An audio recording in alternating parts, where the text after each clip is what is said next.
가피풀 말씀 테마. 맞다. 내 안에 삼손이 있다. 조심하라. 삼손은 큰 능력을 가졌던 사람이었고 하나님이 선택하신 사람이었으며 이스라엘의 원수 블레셋을 여러 차례 물리친 하나님 나라의 영웅이었다. 그런데 동시에 적군에게 잡혀 죽은 유일한 사사라니. 이뿐 아니라 삼손은 여러 가지 면에서 참 헷갈리는 사람이었다. 삼손의 이야기를 읽다 보면 그래서 이게 하나님 앞에서 잘했다는 거야, 잘못했다는 거야, 이렇게 헷갈린다. 삼손은 도대체 누구인가? 하나님 나라의 슈퍼스타인가? 아니면 전례 없는 망나니인가? 헷갈리는 인물이다. 그리고 이것이 삼손이 우리에게 던지고 있는 데스티니의 메시지다.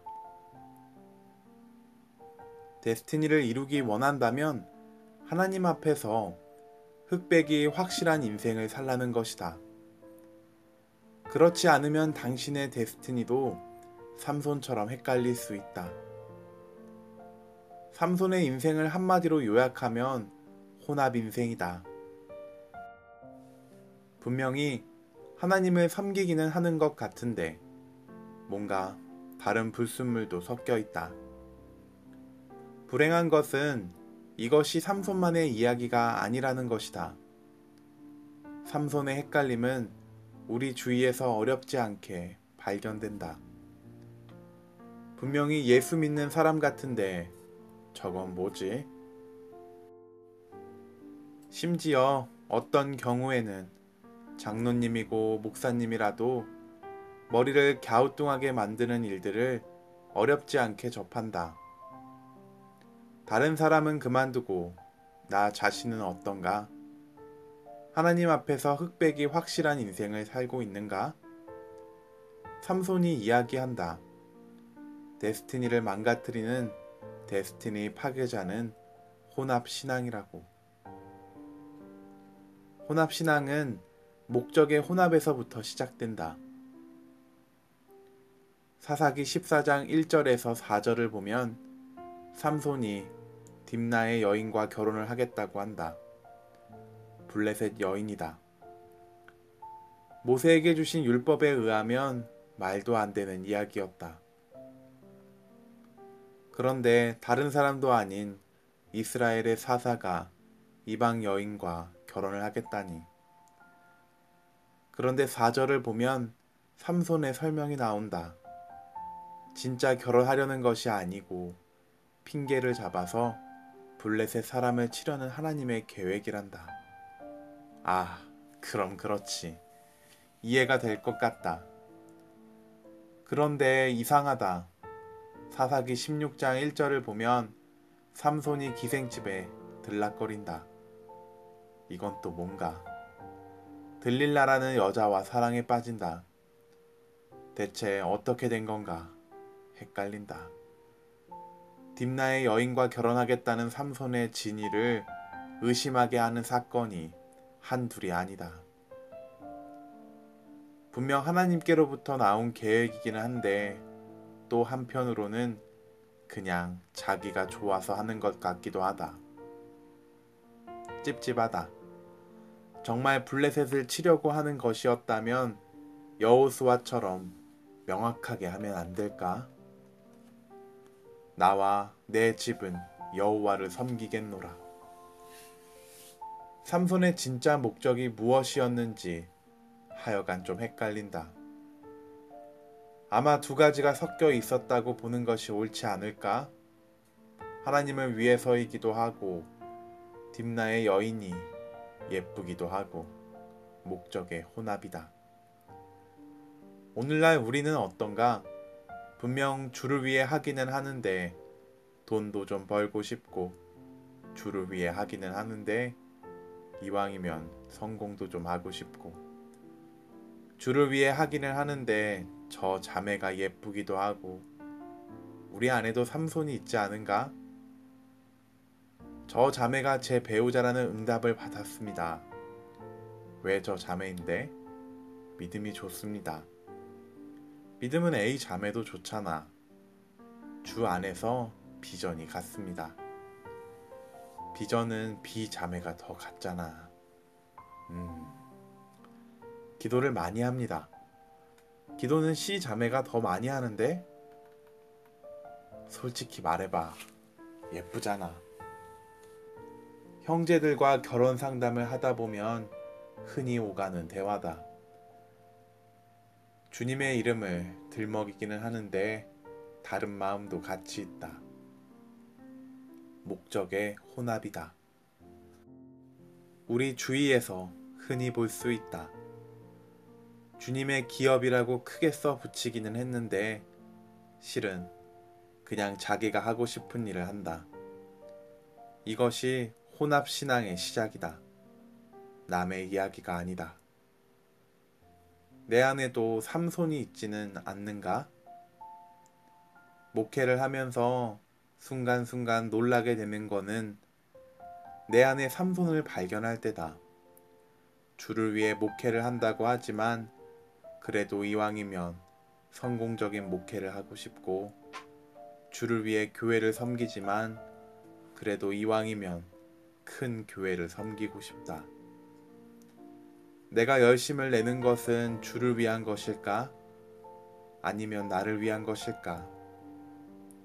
밤잠 설쳐가며 설교를 준비하는 것은 주를 위한 것일까? 아니면 사람들의 칭찬을 얻기 위한 것일까? 교회를 개척하고 몇 년이 흘렀을 때다. 곧 사람들이 몰려올 것이라는 기대와는 달리 교회 성장은 더뎠다. 1년이 지나도 여전히 상가 건물 교회, 2년이 지나도 여전히 상가 건물 교회, 3년이 지나도 여전히 그 교회. 점점 위축되기 시작했다. 그때 아는 목사님에게서 연락이 왔다. 유명한 큰 교회 목사님께서 나에 대해 들으시고는 멘토가 되어주고 싶으니 찾아오라는 것이었다. 내 안에 숨겨진 삼손의 기가 번쩍 뜨였다. 드디어 내게도 기회가 왔구나. 목회도 역시 줄을 잘 서야 해. 내 안에 삼손이 이야기했다. 기회를 이용해. 너도 성공할 수 있어. 이름을 알리고 교회를 키우려면 더 없는 기회야. 교회가 성장하는 것이 주님의 뜻이잖아. 삼손의 이야기는 나를 헷갈리게 했다. 내가 지금 주의 일을 하려는 것인지, 주를 잘 서려는 것인지 스스로도 혼란스러웠다. 하나님께서 물으셨다. 너는 성공하고 싶어서 목회를 시작한 거냐? 아니면 주의 일을 하려고 시작한 거냐? 전곡을 찌르셨다. 씨름이 오래대로 계속되었다. 그래도 하나님, 교회가 부흥하는 것은 좋은 것 아닌가요? 나도 누군가 멘토가 필요하다고요. 멘토가 없는 것이 좋은 것은 아니지 않습니까? 내 안에서 삼손이 항변했다. 멘토가 필요 없다는 뜻이 아니라 내가 진짜 원하는 것이 무엇이냐는 것이다. 성공이냐 아니면 충성이냐. 하나님과의 씨름이 며칠간 계속되었다. 삼손은 녹록하지 않았다. 그러나 감사하게도 하나님은 삼손보다 더 집요하셨다. 결국 하나님께 항복했다. 주님, 원하시는 대로 하십시오. 찾아가지 않겠습니다. 결국 소개해 주신 분에게 죄송하게도 찾아뵙지 못했다. 주께서 말씀하셨다. 주께서 찾으시는 사람은 슈퍼스타 삼손이 아니라 무익한 종이라고.